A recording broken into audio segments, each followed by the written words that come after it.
change? When do we shift and start saying, I don't want that anymore? But growing up, that was fine. Yeah. You didn't even think twice about it.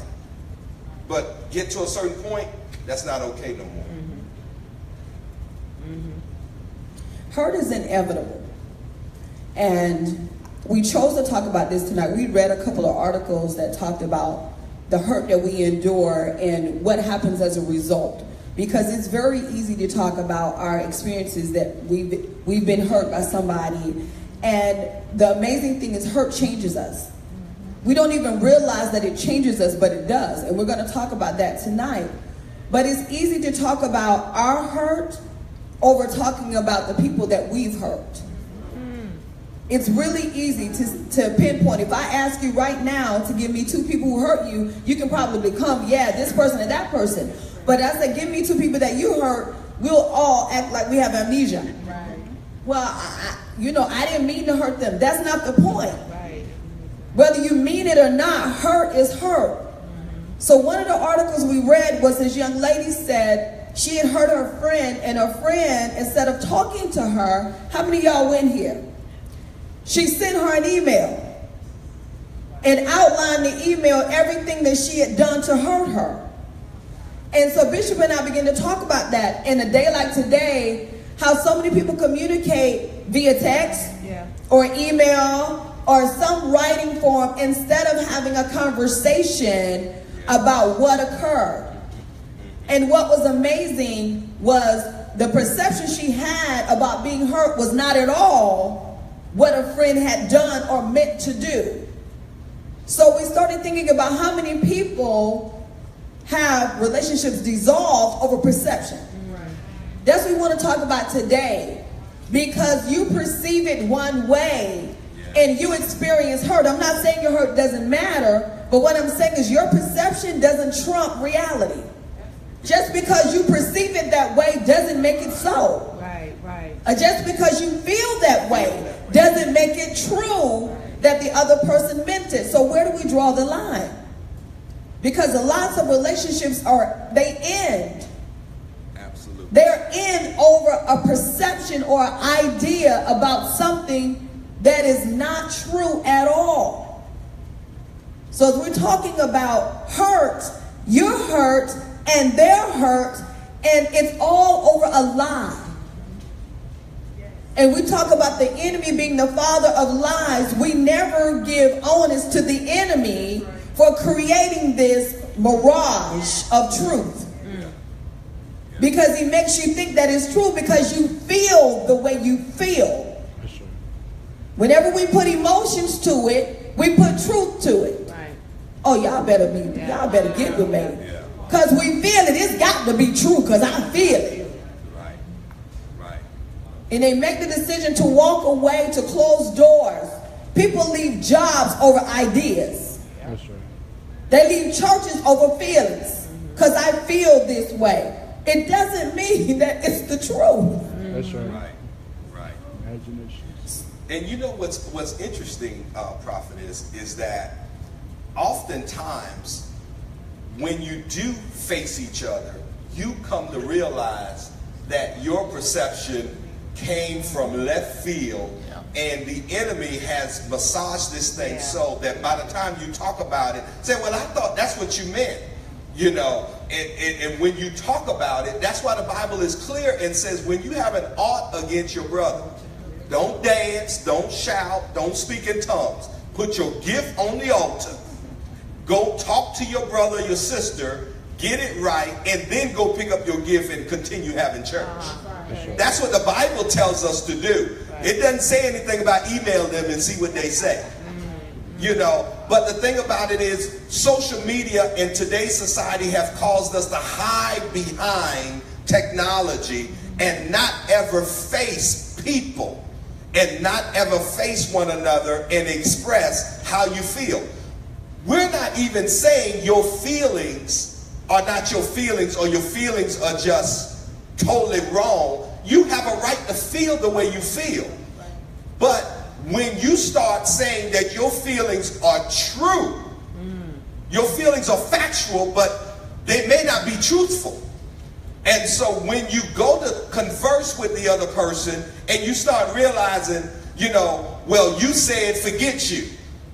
And then the other person will say, well, I meant forget you about going to the store, but I didn't mean forget you. Well, I thought you were saying forget you. So now you created this whole thing about what your perception and your feelings were. The word forget you was in the sentence, and that's factual, but it wasn't truthful from the perspective that you took it. That's right. But you have people that will walk away from a job because of that perception. You have people that have left this church based on their perception. Never mind what the truth actually is. This is how I feel. This must be true. Right. People have walked out of marriages because that's the way I feel. It must be true. Never have conversation and dialogue to understand where each other's coming from. Yeah, I kind of feel like in this generation, you all talk to me, that email has become a cowardly way of bowing out. Email and text. I mean, I've heard so many people, even on television, that they're broken up with over text. I mean, y'all think that's like such a coward to me. You know, really? You gonna jump me over text? It's over like that. Because people don't have the discipline or even want to deal with the reality of saying, I might have been wrong. So instead of having to deal with that, I'll just leave things the way they are and we'll just sweep it under the carpet and we'll pretend like none of it happened.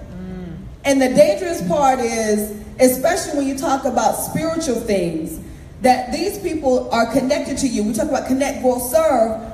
Part of your deliverance, part of your healing, part of your going forth is in that person.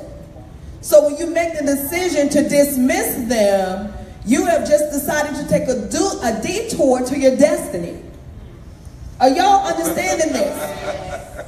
Now you got to do this. The Lord God loves us that he won't leave us empty, but now you got to do it a different way because you did not follow the journey that was laid out before you because you got in your feelings. Are y'all understanding? Y'all, we must be hitting home because y'all real quiet in here. Are y'all thinking about what we're saying? Okay, so there's a point I want to say right here. When the hurt, we talk about all hurt, right? Right. When the hurt is real deep, and I'm using the term lightly, real deep, something happens. Not only do we dismiss the person, and this is a relationship, male-female relationship, and this is friendship. Not only do you dismiss the person, but you dismiss the whole ideology of friendship, period. Everybody that comes after that will have to deal with scrutiny because of your encounter with that person. I want some feedback on that. Is that true? Talk to me. But the people say, yes, that's true. You start to judge everybody else based on what you felt. Now you say, okay, can you meet this criteria, this criteria, this criteria? Because you want to make sure that what happened to you before doesn't happen to you again. So you have a whole laundry list before you can be my friend. Wow. One more person.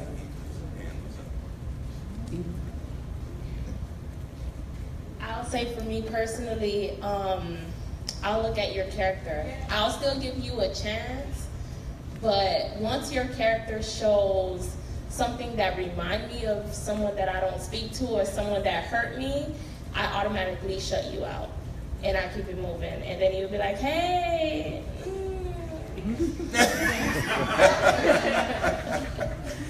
I'm glad she opened that because I'm going to skip to this part just a little further down. When she said, I'm going to give you another chance. I'm going to give you another chance and watch you to see if you do something similar to what I was offended by. Pay attention. Okay? This next section deals with put your eyes on your own paper. You were in school, you ever heard the teacher say that? Keep your eyes on your own paper. That's about cheating, right? In relationships, keeping your eyes on your own paper means, where is your onus in this problem? It's easy to look at somebody else's paper and say, I'm going to watch you. I'm going to see if you do that again. I'm going to see if you say that again, how you act. I'm watching you. But who's watching me? Keeping your eyes on your own paper means you got to be responsible for your own part. You can never control anybody else, ever. You can never control them. You can watch them all day long, and still the way you perceive it is the way you perceive it. They can walk a thin line and think, I'm doing good. I ain't do nothing. But if you perceive that what they're doing is evil, there's nothing they can do to change that. Do you all understand that? Okay, so you might be aware of the other person's resistance, withdrawal, they might be acting funny, but what about your own judgmental behavior to say, I'm watching how you behave? Who's right in this?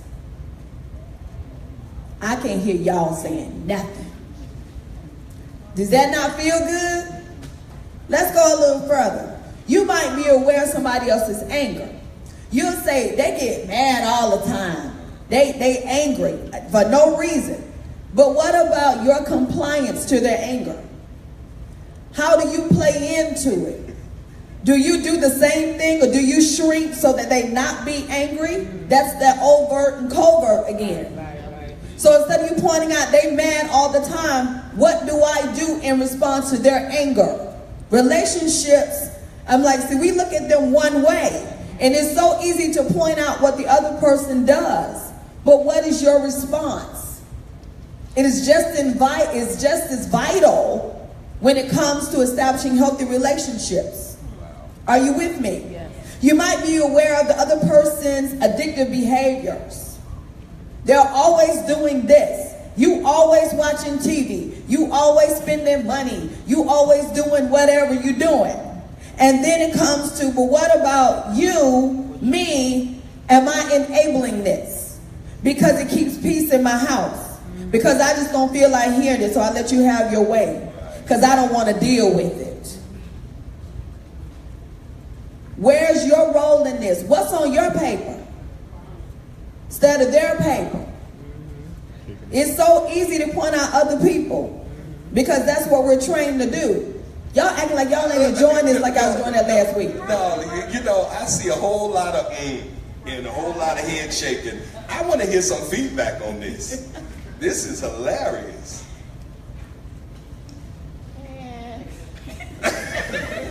I think that when you were saying about not saying anything, just not dealing with it, I'm not going to say anything. I think that has a lot to do with, I'm being transparent right now. I think that has a lot to do with the way that I dealt in relationships is because, sorry, Mom. When I was younger, I had this really, really bad attitude. And instead of my parents dealing with it, they would say, that's Rhonda, just let her have her way. And I grew up, 50 years old, it was, but I'm 212 now. It was my way or no way. And it was, I used to say that to people thinking about this now. This is one reason why we're quiet, because you're stepping on toes. Because I remember saying this to people, it's my way or no way, or it's my way or the highway. And I'm saying this to people and I'm like, oh my God. But this stemmed from being little and me getting this attitude and shutting down. And it's some people here that wouldn't let me shut down. They just wouldn't let me do it. But my mom would, to save on conflict with me and my siblings, or to save on conflict with us, or whatever it was, just give her way. Let her be quiet. Just give her away. Let her go head on. But that hindered me up to this day. Wow, thank you for sharing that. How many other people can be honest and find themselves there? Okay, thank you. Some others didn't raise your hand. You was there too. I see it in the spirit. Okay, I call myself cutting somebody off, and they came to knock on my door today, to see what was going on. But I didn't want to hear it because I had my perception. I thought what I thought. I felt what I felt. I heard what I heard, and I felt my type of way. But deep down, after the person left, I talked to them. I said, I forgive you. I'm going to still kill my enemies with kindness. I'm still speaking. The person steady saying, I'm going to still, respect you for being nice to me. But I was feeling how I was feeling, about what I was feeling about. And I was just like, whatever. But it's so funny because when they left, I started thinking about what did I do to this person? If they did do this, what did I do to them for them to do this? Or, I started thinking about that. But now I got to call and apologize. Oh, that Holy Ghost is something else, ain't it? Go ahead. I saw a couple other hands. I love it. Shay. Okay, I could talk about my personal growth and be a little transparent as far as my relationship with my husband. I'm a lot more real mild now. I was a little more spicy than I am now.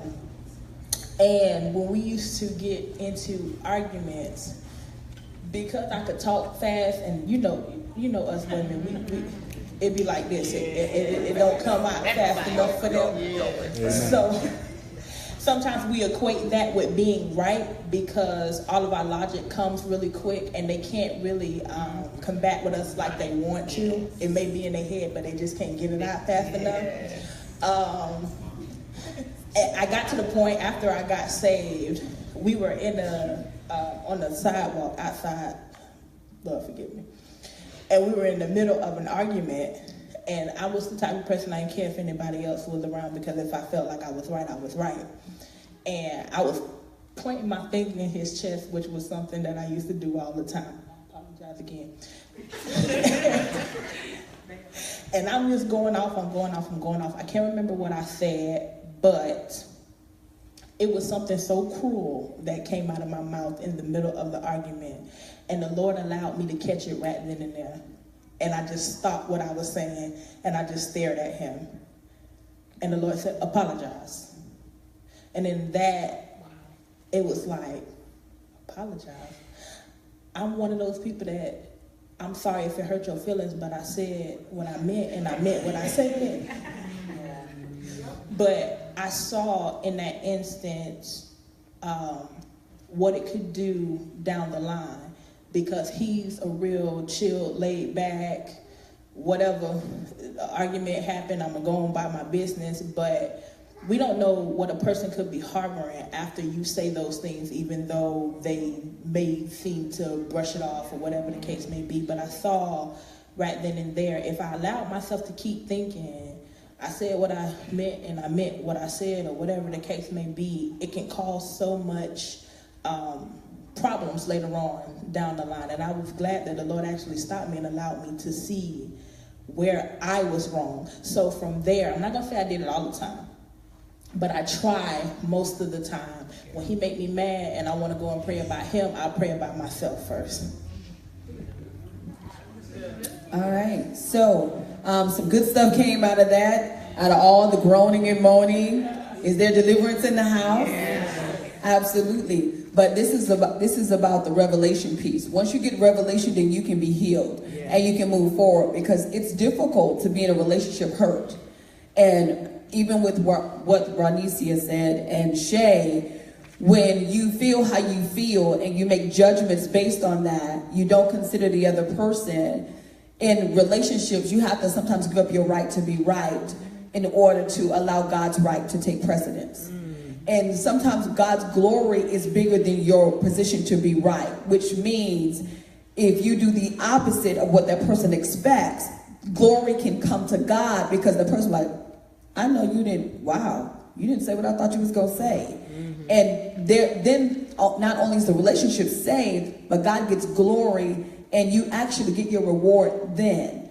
But if you insist on doing it yourself and you take the position of responding and reacting, then it's not an opportunity for God to get glory. The relationship then suffers, and it's kind of left dangling or incomplete. Does that make sense? Mm-hmm. So the other thing we want to add after that part, y'all didn't only let us do that little small part, Jesus. The second thing is, and I like this because when Nisi kind of opened that door, she said I was kind of done with them. It was like I moved on. I was like, yeah, I've been on that street, girl. Did you see my picture? So the second thing is we are friendly and sociable at a safe distance. So I want us to talk about that because us church people, us religious, saved, sanctified, Holy Ghost filled, dancing, speaking in tongues, waving, giving God all the glory people will treat somebody quick with a long-handled spoon and call it the love of the Lord. Amen. It's very easy to do that. And because you're cordial, and I can talk about me, I can be cordial. I'm cordial, polite, because that's just me. But in my head, I'm so disconnected. And that's a trick of the enemy. And he fools us into thinking because we are nice, that it's okay. Well, I spoke to her. Right. Right. And we are still operating in hurt and brokenness. And so then the next relationship isn't real. That's not real. You are only operating on the premise that I only give you this much access. I know I'm in the room. That's why y'all looking down. Don't look down because you made me call you out. But that's the truth. We are social and at a safe distance. And exactly this is what the lady did in the article, right? You want to talk a little bit about that? Yeah. The thing about, in the article is the fact that even though, she was hurt and she would respond very cordially, but there's a coldness that comes across. And she was talking about the coldness that comes across, even though you said everything right. How you doing? God bless you. I pray all is well. But people can feel that coldness. They feel that and you can't fake it and you can't cover it up. And you just as innocent. Oh, ain't nothing wrong. Everything is fine. What do you mean? Everything is well, but deep down inside they know that something is absolutely different. Because we're still processing, we're still hurt, we're still dealing with it. And oftentimes it turns out you start developing this callous perspective, and you start getting all self-involved and all self-centered. It's funny because the thing about it is when we get treated that way, it doesn't feel good. We know when we get treated that way, and you would think that because we experienced it, we won't do it. No. Even more so, that's more fuel for us to say that's how everybody is in the church. Everybody in the church is fake. So now I'm just going to go in and I'm going to do what everybody else. So now everybody acting cold. Everybody's acting cold. You come in the house, you know that something's wrong. You know something wrong. But because you don't want that whole thing, tornado, to go off, you'll just act, okay, everything is cool. You fine, I'm fine. Why are you asking me am I fine? I'm fine, you fine.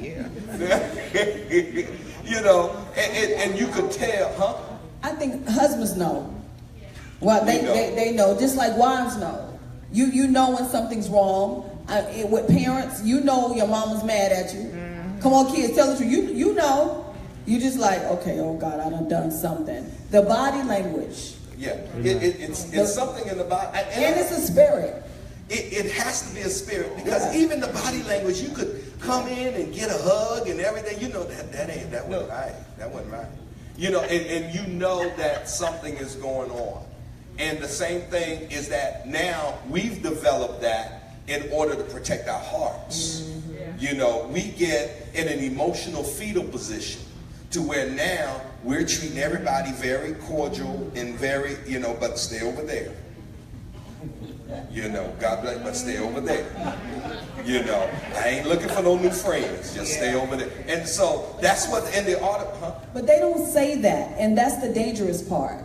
Is that you don't say I'm not looking for new friends, but everything about you says I'm not looking for new friends. So we have learned the language, Bishop, to not say certain things. That's the church. We know how to act and behave and act as if everything is good, but deep down inside, we know that it's not.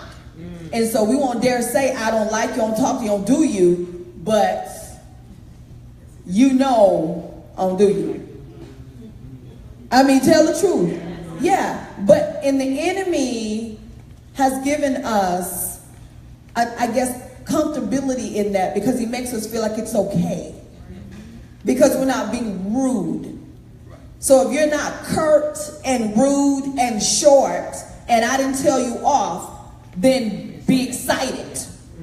And I think that that's okay. And then my behavior is half-heartedly. Because you can, remember we talked about the mercy seat, it's only one seat. So either you're going to glory in you or you're going to glory in God. But if your issues are still important and still how you feel, then that means I have taken God off the seat and I'm on the seat. Wow. And that's the truth. But it's the silent part that's dangerous. And I always felt like there's people who do all that talking and everything, it's what they're going to do. I don't really worry about them. It's the ones who don't say nothing.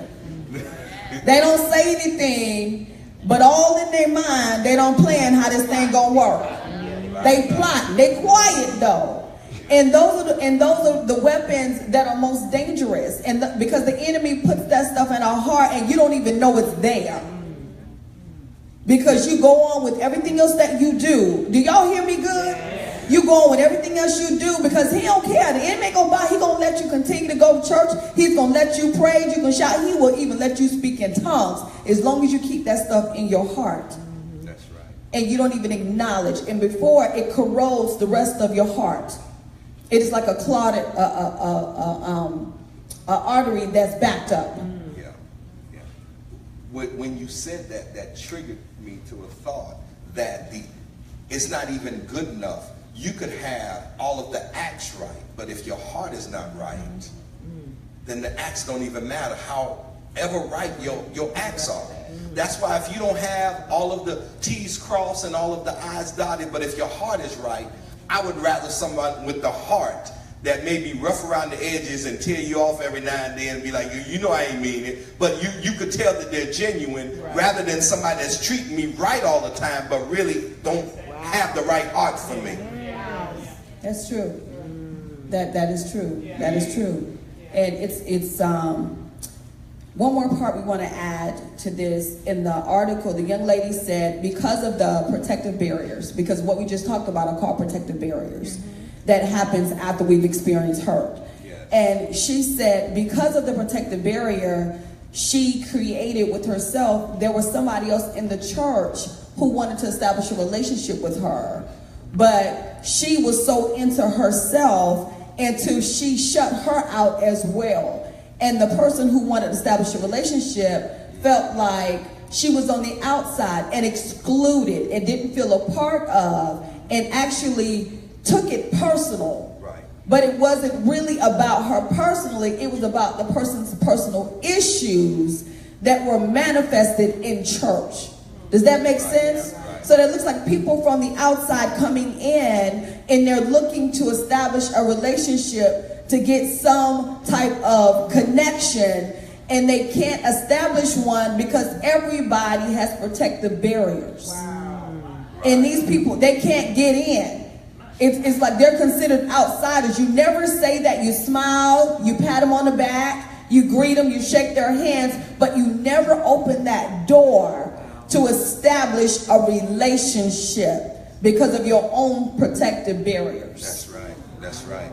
And people like that, what ends up happening when you come to church with your issues and you're so self-engrossed, and someone's coming looking for a lifeline, and you're so self-engrossed in your issues, not even realizing that you being here, you're on assignment for the kingdom, you miss out on an assignment. You might not have led them to the Lord's Prayer, but just their hug or just your warmth might have been the only thing that separated them in death. Wow. But you never know. Jesus. But when you're in your feelings and it's all about you, nobody else matters. That's right. And when nobody else matters, now you have people ingressing and egressing out of your life, in and out of your life, and need a touch from you. That's right. And a touch of your love, and won't get it because you're in protective mode. But that's called discipleship. That's why the church doesn't have discipleship. It is to actually use your experience to take somebody under your wing and to share with them the love of the Father that you experienced. But if we can't disciple anybody if you don't let anybody in, because you can't disciple from afar. Right. All of Jesus' disciples spent intimate time with him. That's right. In order to get to that point, you have to be intimate with people, and that is something that we're missing. We want intimacy in a male-female relationship, you know, in which at times we shouldn't be intimate. But you won't have that when it comes to your assignment in the house of God. We all are called to do that. But when we're dealing with our own issues, it's difficult. It's difficult to even tap into that arena. Right. I'm not sure. Some sort of interference. Does that make sense? Yeah. Okay.